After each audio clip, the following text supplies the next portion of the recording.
Hi everybody, welcome back to Noel's Tiny Kitchen. We're on location at Oma's house, my mom's house. Say hi, Mom. Hey. And today we're going to start a three-part series on potatoes. We are going to actually do cooking this time. And today we're going to do some really nice scalloped potatoes au gratin, right? And you'll catch a little bit. We're going to do a pork tenderloin, but the star of the show today is going to be the scalloped potatoes. All right, stay with me. So we're going to start out and get our magic ready for the scalloped potatoes. We're going to get some bacon, and I'm going to do a fine, not a super fine dice, but a little slices here, right? And we're going to render that down with some garlic, some herbs, and get that ready. And that's going to be the magic for our scalloped potatoes. One of the things about the scalloped potatoes, and there's an instrument here I'm going to talk to you about. Some of you have probably used one or seen one before, but this is a mandolin. And you might have really great knife skills and be able to slice your potato, right? But the thing with the mandolin, it's a precision instrument, and it's going to help you get those slices perfectly the same thickness every single time. That's going to help things cook precisely even, because if you have a super thick piece, it's going to be uncooked while the rest of it's really well cooked, or vice versa. You're gonna cook that thicker piece nicely, but everything else is gonna be mushy and mashy. So you don't want that, especially on something like this. So it's a nice precision instrument, and it's actually pretty easy to use. It's a little bit faster than slicing by hand, and again, that consistency is really nice. So once you've got your potatoes done, we're gonna get those ready. Now we're going to add them to the magic here in a little bit. We've got our bacon ready to go.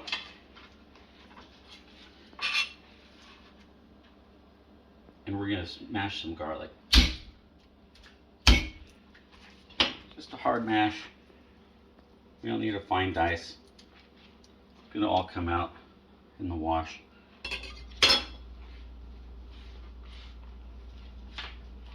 Some of our usual suspects. Little sage,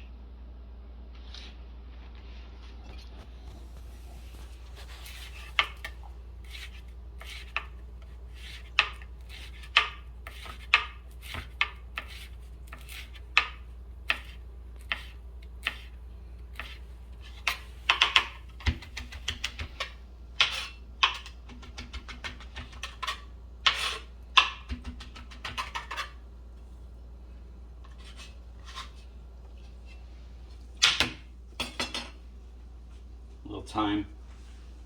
This is a little bit different. This is a German thyme.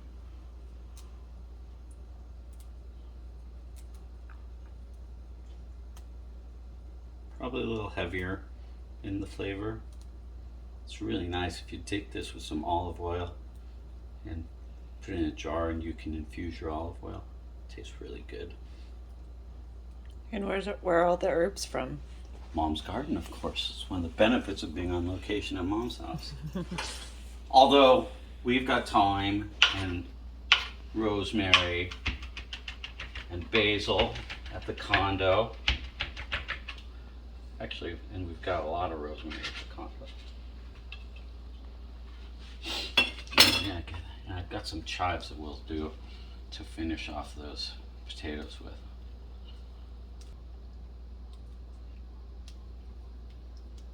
About one sprig, it's plenty.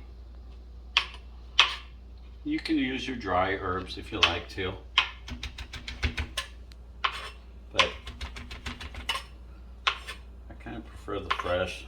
I love the aromatics in the kitchen.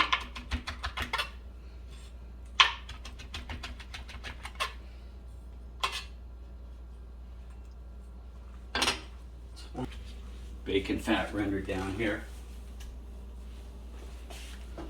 but that little bit keeps my bacon from getting too crispy too fast and sticking.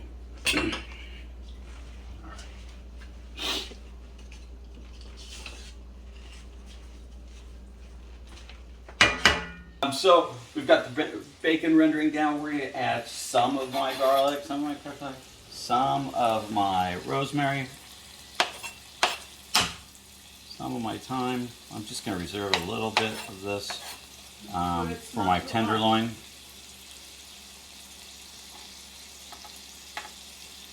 And some of my sage.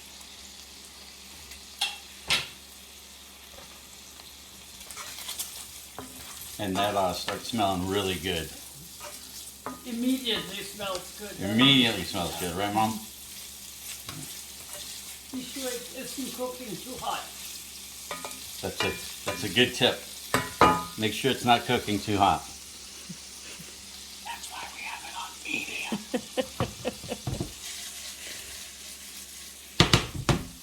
Smells delicious. And then you want to watch it. You don't want to let it cook too fast, right? You don't want anything to char. You don't want your garlic to char. We want it to be soft and tender. The bacon should be rendered down to the fat should be rendered off, and it should not be crispy, but close to crispy. And that's what we're gonna look for. So our bacon's pretty much ready to go. Come down here real close and look at that color. This is kind of what you're looking for, right? It's cooked. We've got some golden goodness on that garlic. And our herbs are cooked in there nicely. Smells great. We're going to take it off the heat. And we're going to add this. I'm going to save some of that bacon fat down there.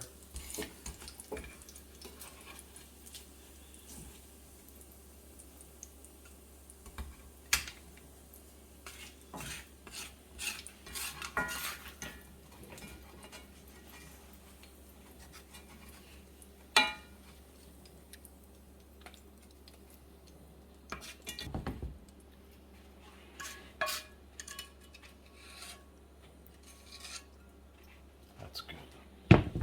Save some of that. So we've got garlic, herbs.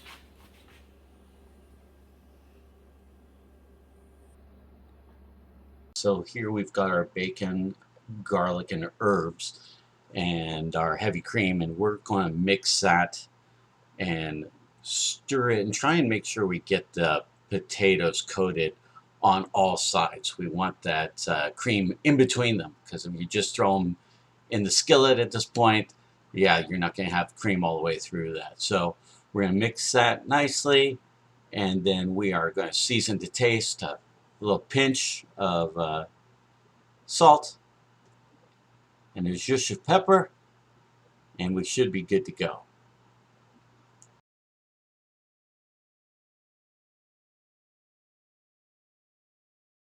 Our potatoes are scalloped and they're seasoned, salt and pepper. They've got their bacon, they've got their herbs, and what I'm doing is I'm shaving off my son Alexander when he was coming home from Michigan with Sarah, his fiance. She graduated from veterinary medical school. And on their way home, they stopped in Wisconsin, and they got me some great cheddar cheese. They got me I guess you call it a yellow cheddar cheese and a white cheddar cheese. This is a 15-year-old white cheddar cheese that we're gonna have, and it's kind of awesome.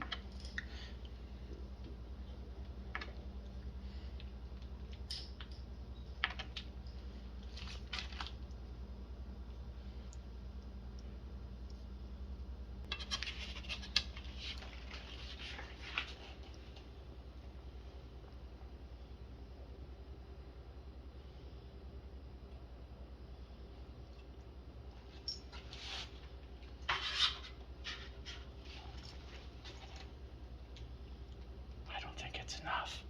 Can never have too much cheese. Chez. Chez. Mom, how do you pronounce the au gratin? Au gratin. Au gratin? Yeah. Because it's Au- French. au- And these in the oven at 350, just for about 15 or 20 minutes. And then we'll crank them up to 425, and that'll get them nice and caramelized. Now we've still got some love going on in this pan, and we're going to take good advantage of it. We've still got some bacon fat in there, and we're going to put the rest of our herbs and our garlic in there. No, gratin and gratiné is when you bake things on top and it penetrates down. Okay. So Okay. that's the cheese. Like the So cheese. yeah. Shiz. And we're going to put in our pork tenderloin. Yummy. And we're going to get a nice sear on this on all sides. Take it out, and then we're going to use our magic one more time for our green beans. So stay with me while we sear this. Anyway, so let's take a look. Now, got some nice color. Let's put it with a little pinch of salt.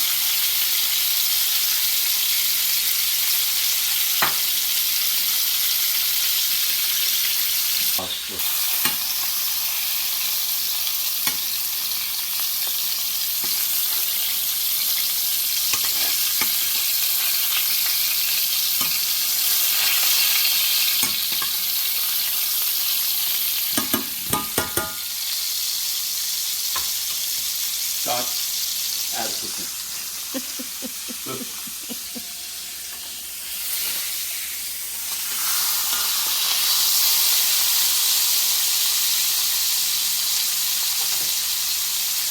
We're going on all three, working on that last side. Then we're going to remove that, take that off the heat, and seal this pan back. Yep. Go ahead and so you can see it's really soft to the touch. It's not done by any stretch of the imagination, but we've got it nice and seared, and we're going to green beans, add them in.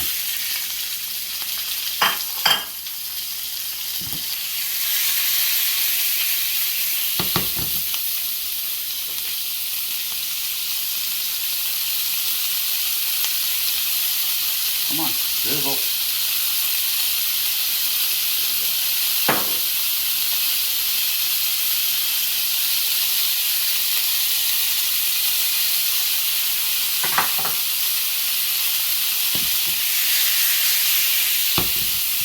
We're gonna get a little color on those.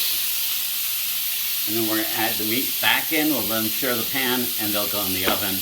We'll finish them off for about 10 minutes in the oven at 350, 400, after I get my potatoes almost done. Casting on. Okay, you can see if we get in close, got some color on there, a little texture. And we don't want to overcook the outside of them, so we're going to go ahead and take them off the heat and put our tenderloin right in with it. Our cameraman's out taking a knitting class, so we're flying solo. And this is the way things go in Noel's tiny kitchen, even when we're on location.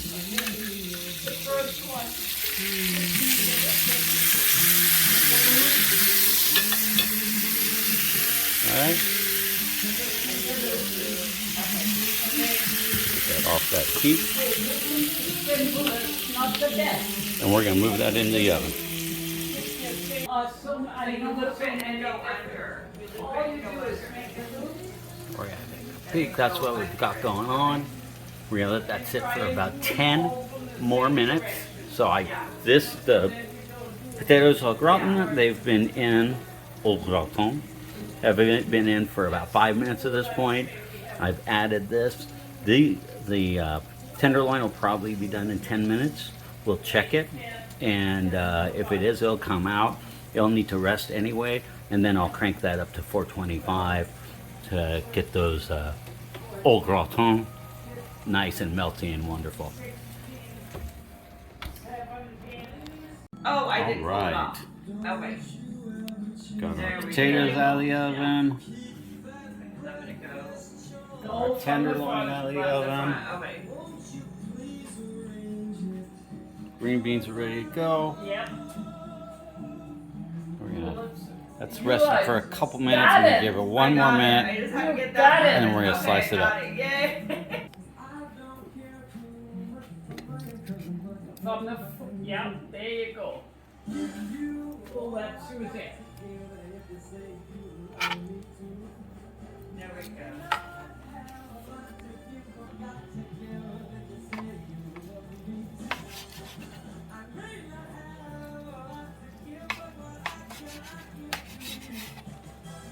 So about a little finger thick medallions. Nice and just slightly pink. Just ever so slightly. Ooh, it's hot. Lots of juice.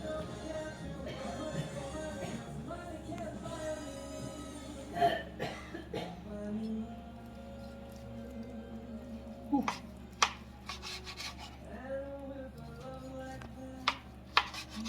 Hey, baby. How are you, Pinky girl? What are you doing? Oh, this.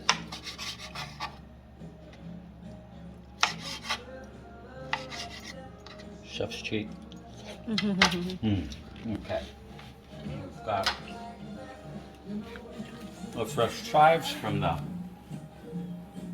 garden.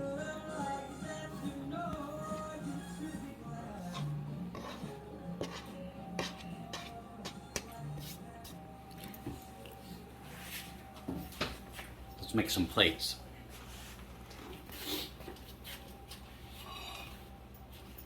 All right. I'll think I better get over here and eat before the cat has her way with me. So you can see you can cook on location. It's I'm pretty lucky because I'm very familiar with my mom's kitchen, but cooking on location, and it's a lot like some of the services you can get with My Golden State Realty, that you can buy or sell your home just about anywhere in California, and we can help you out. And like the precision instrument of a mandolin, having an experienced broker on your side makes all the difference in the world. See you next time.